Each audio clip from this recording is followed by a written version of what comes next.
என்ற கன்னித்தேன் அவள் பேர் சொல்லி தித்தித்தேன் அது ஏன் என்று யோசித்தேன். இன்றைய லஞ்ச் டயட் பார்க்கலாமா?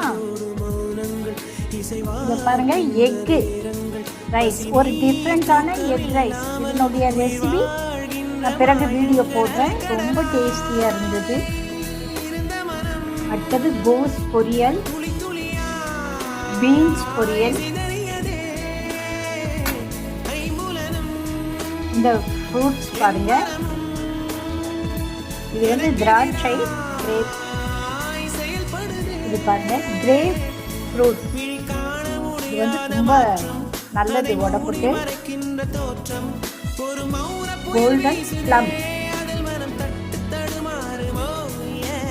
அவ்வளோதாங்க, ஃப்ரூட்ஸோடு சேர்த்து இந்த டயட். வாங்க சாப்பிடலாம்.